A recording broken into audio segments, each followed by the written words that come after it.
د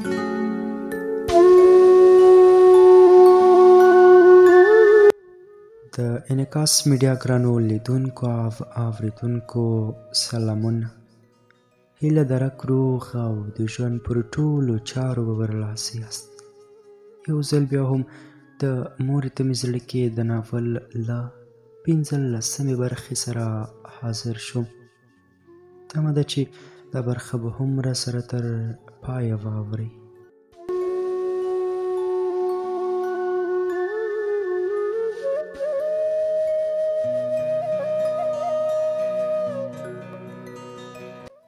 عاقب چیغه کړه مه یې وهه، که زموږ په وهلو مور مو ژوندی کېږي نو ما هم ووهه، خو نور پاسیر وارونه مه کوه، ناوخته دی کور ته لاړ شه چې ټپونه دې تازه دي. پلار مو غلی کور ته لاړ. عاقب وویل اسیره ته هم لاړ شه، زه د حمید څنګ ته ورځم. ومې ویل ښه لاړ به شم. زما هم یخني کېدله. کور ته چې لاړم ورېندار یې راباندې غږ وکړ ډوډۍ درته راوړم؟ ومې ویل نه ورېندارې، زړه ته مې نه کېږي. اطاق ته ننوتم، یخ نیولی غونډ وم. ولستن مې په سر کش کړه، ښه مې وژړله. په همدې کې سترګې مې پټې شوې. سهار وختي عقیب پاڅولم. تر غرمې 12 بجو پورې مو کار وکړ. یوه شېبه پلار هم راسره کومک شو. خوښ وم چې پلار مو راسره مرسته وکړه. پلار مې ستړی شو او له ځان سره وبوږنېد. خلکو بنګلې، موټرې او څه واخیستله، خو موږ هماغسې ګرځو. هېڅ مو لاس ته رانه وړل. مې ویل پلار جانه خیر دی، الله تعالی خو شته، یوه ورځ به یې واخلو. ته ستړی یې، اوس لاړ شه، لږ ارام وکړه. هغه بیا په سپکو سپورو مور مې یاده کړه. عاقب وویل د خدای لپاره زموږ مور څه ګناه کړې؟ پلار ته مې بهانه جوړه شوه. تر هغه یې ووهلو چې ستړی شو. بیا کېناست، شېبه ځان سره وبوږنېد او بیا راپورته شو. د تېره شي د پیدا کولو هڅه یې کوله. ژر مې له وېرې تېره شیان ترې پټ کړل. د ده په لاس سره نغلل. عاقب ترې ځان خوشي کړ. زه یې له مړوند څخه ونیولم تر څو یو څه پیدا کړي او د مرګ وار راباندې وکړي. ګاونډیان راغلل چې ترې خلاص مې کړي، او د ده خو عادت و خلاصونکي به یې هم وهل. ګاونډیان مخکې شول چې ومې ژغوري، خو پلار مې ځان چمتو کړ چې پر هغوی هم برید وکړي. ژر مې هغوی ته وویل پام، تاسو منځ ته مه راځئ، دی رواني تکلیف لري. هغوی پوه شول او لاړل. پلار ته مې مخ واړوه، نن دې زړه یخ کړه، مړ مې کړه، خو هیله کوم نور مې مورجانې ته بدره د مه وایه. هغې ستا ډېر ظلمونه وزغمل، اوس ایله په آرام شوه. زما د مور په څېر ښځه ته په دې نړۍ کې نوره نشي پیدا کولی. هغې ستا په ژوند کې د دنیا هره سخته لوږه او تنده تېره کړله، خو نن راسره ژمنه وکړه هغې ته به نور څه نه وایې. په وهلو یې بیا شروع وکړه. عاقب منډه کړه او پلار ته په زاریو شو. خیر دی پرېږده. بیا یې په هغه وار وکړ. هغه ترې ځان خوشي کړ او ده زما په مرۍ پښه راکېښوده. په سترګو مې تیاره راغله. عاقب ورپسې بیلچه ورجګه کړه او ویې ویل بس نور بس، که ظالمه که څه کوې وژنې یې، نور نو ما کې شیمنه وه. د لاس په ښورولو مې عاقب ته اشاره وکړه چې ما پام وروره چې وار ونه کړي. په غورځېدو مې ځان عاقب ته ورساوه او ومې ویل بیلچه خطا که، هغه زموږ پلار دی، په مور مو د چړو وارونه کړي وو، خو هغې په بدل کې څه وکړل؟ یوازې صبر وروره.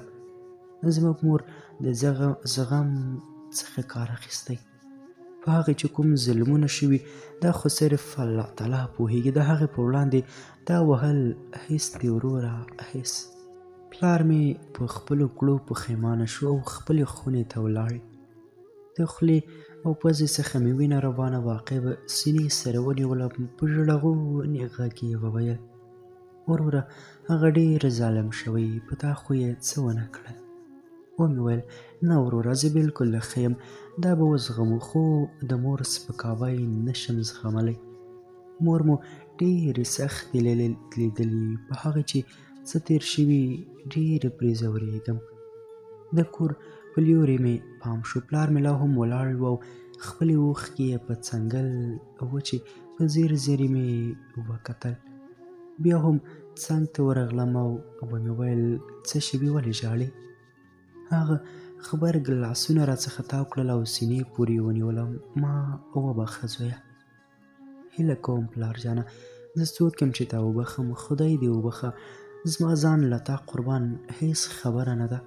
اوس خپلې خونې ته لاړ شه او ارام وکړه، موږ کار خلاصوو بیا درځو. هغه په تلو کې مچ وکړم. حیران مې ور وکتل، دا چپول یې داسې وه لکه مور مې چې ښکل کړم. د عقیب څنګ ته لاړم، ومې ویل ودې لیده؟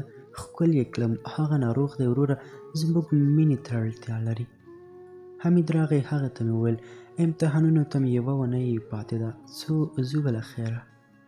ویې ویل هو انشاءالله. د اونۍ په اخر کې کډه مو کلي ته یوړه، درسونه هم رانه تېره شوي وه. شپه ورځ مې مطالعه کوله تر څو ناکامه نه شم. په دومره ستونزو کې ګیر پاتې وم، نږدې و چې ښوونځی پرېږدم او خاص د پورولو لپاره کار وکړم، خو پرې مې نه ښود، ځکه چې د مور هیلې مې نیمګړې نه شي. د مور او ورور بېلتون کمزوری کړی وم. پنډ پنډ اوښکې مې پر مخ راوڅڅېدې. ژر مې خپلې اوښکې پاکې کړې. ناهیلی نه شوم او خپلو هڅو ته مې دوام ورکړ. له پیل نه تر پایه مې ازموینې ښې تېرې شوې او په ښو نمرو سره 11 ټولګي ته بریالی شوم. د ازموینې 3 ورځې لا تېرې شوې نه وې چې قرضدار هم کور مخې ته ودرېد او ویې ویل آیا تاسې زما 1.5 لک کالدارې راکوئ او که له ما سره د کار لپاره پاکستان ته ځئ؟ پیسې ډېرې وې. خپلو کومو سره مشوره وکړه، هغه ته مې وویل بله ورځ درسره ځو. رخصت مې وکړ چې دغه ورځ تېره شوه. په بله ورځ حمید او عاقب وویل موږ ځو پاکستان ته. ومې ویل زه هم له تاسو سره ځم. نه وروره، ته په کور کې پاتې کېږې، په دې خو پوهېږې چې د پلار حالت صحیح نه دی. سمه ده حمید لاله، څنګه چې ستاسو رضا وي. هغوی لاړل. په کلي کې مې د یوه خټګر سره دیاړي شروع کړه چې د کور خرڅ پرې روان کړم. پلار مې خپل عمل غوښته او ما سره پیسې نه وې. د سهار نه تر مازدیګره مې له هغه سره کار وکړ. خټګر 120 کالدارې راکړې. د کور په لور روان شوم. په دوکان کې مې د پلار لپاره د 10 شپو عمل دوا واخیسته.